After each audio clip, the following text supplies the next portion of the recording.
The story begins with a couple named Mason and Amelia, who were traveling in their private jet to attend a lavish party. Very soon, they reached the venue and started enjoying the party.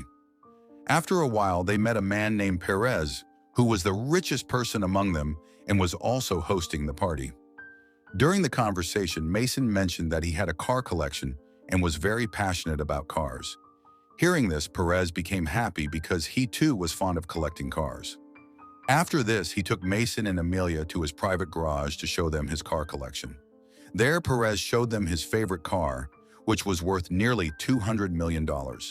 Seeing this car, Mason and Amelia wanted to sit inside and experience it. Perez agreed to their request and gave them permission to sit in it. As soon as they sat inside, Amelia gave a signal to a hacker named Link, and as soon as Link received the signal, she turned off all the lights in the garage. In the meantime, Mason's men attacked Perez and knocked him to the ground. Taking advantage of this moment, Mason started the car and fled with it.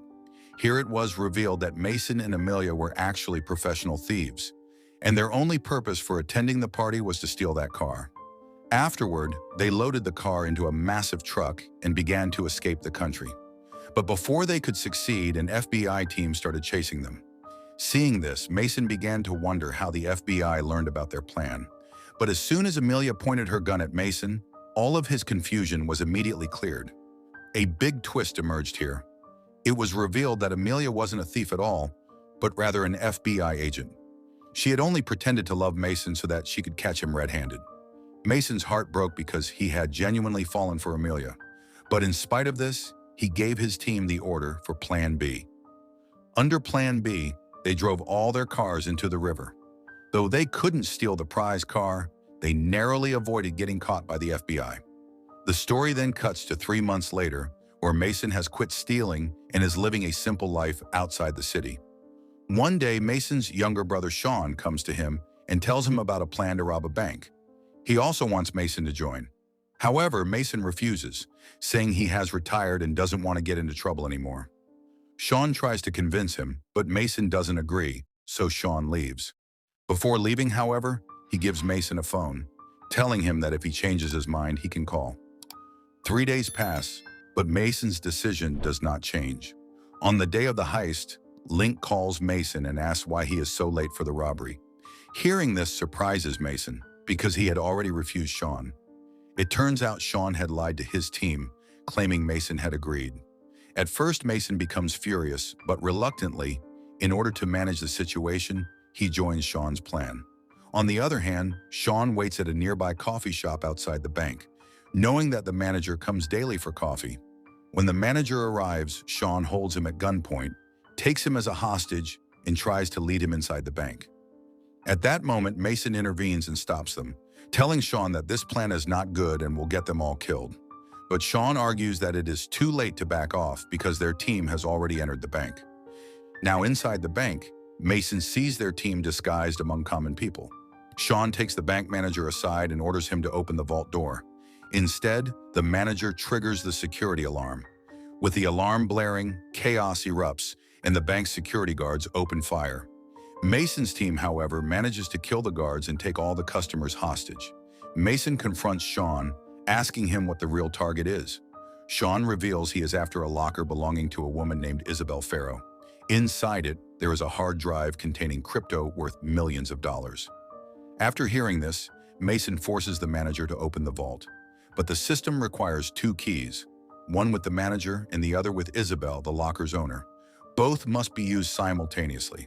Here's the twist. Sean had no idea about the second key. He had led the whole gang inside without the complete information. Mason gets enraged and tells Link to hack the locker's security to bypass it. Link works her magic, and within minutes, the locker is open. But when they look inside, there is no hard drive. The manager bursts out laughing, telling them it's only a decoy box, and even he doesn't know where the real one is. Mason, furious at Sean's poor planning, lashes out at him. Meanwhile, outside, the FBI has surrounded the bank, led by none other than Amelia, Mason's ex-girlfriend. Amelia tries to contact the team. Link initially attempts to stall her with distracting talk, but Amelia is experienced and demands to speak to Mason. Mason, telling Sean to watch the manager, enters Link's room to talk to her.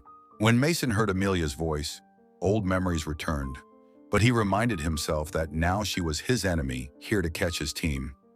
Mason then began negotiating, demanding that Amelia pull her team back 50 feet from the bank, or he'd start killing hostages one by one. He also asked for pizza and beer for the whole team, and that Amelia herself deliver it. Amelia agreed, but in exchange demanded the release of 2 hostages.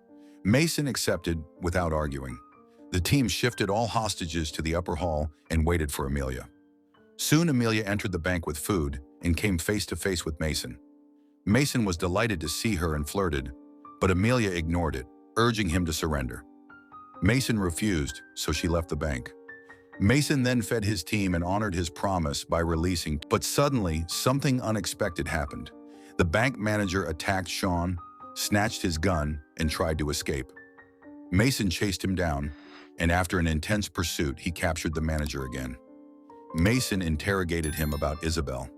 The manager revealed a shocking truth. Isabel Farrow was none other than the wife of the nation's most dangerous gangster, Abel. Abel had the backing of all the country's most powerful politicians, and the hard drive contained incriminating evidence of their corruption. If the evidence leaked, the government would collapse. Even after learning all this, Mason decided to steal the hard drive so he could blackmail the government and escape the bank safely. Meanwhile, outside, a car pulled up. Inside was Abel's lawyer, Alex, who ordered Amelia to ensure her team caught the robbers within an hour. If not, the U.S. Army would storm the bank. Confused, Amelia asked her supervisor about Alex, who explained that he was Abel's lawyer. He confirmed Abel's connections with powerful politicians and warned that nothing could be done against him. He told Amelia to resolve the situation quickly because if the army entered, innocent hostages would die alongside the robbers.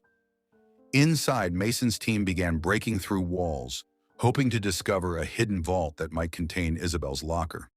But every time they broke one wall, another awaited behind it. Meanwhile, the U.S. Army surrounded the bank, preparing to breach. Amelia contacted Mason again, asking him to surrender because if the army got inside, his death was certain. Mason countered, telling her to leak the news to the media that the army was planning an assault. If the media arrived, the army wouldn't take action openly. Amelia did as asked, and soon the outside area was swarming with media, the story spreading like wildfire. The FBI chief was enraged by Amelia's actions and removed her from the case. He personally called Mason, threatening that if he didn't surrender in 15 minutes, the army would enter. Inside, Mason's team finally found the secret room with Isabel's locker. Mason ordered Link to hack into it. She warned that the security was very strong and would take at least 10 minutes, but the army would be inside in 8 minutes. Mason then hatched a plan. He began releasing hostages one by one, buying Link more time to crack the code. Soon all the hostages were released. Finally, even the manager was freed. One by one, Mason's team members surrendered too. Everyone got out, except Mason and Link, who stayed inside. This enraged the FBI chief. He ordered the army to storm in and shoot Mason on sight. The army entered like hounds and soon found Mason waiting with a bomb in hand. Before they could react, there was an explosion, killing Mason and the soldiers alike. And thus, because of Sean's poor planning, Mason had to sacrifice his life. But hold on, if you also think the story ended here, wait, because a huge twist is still left.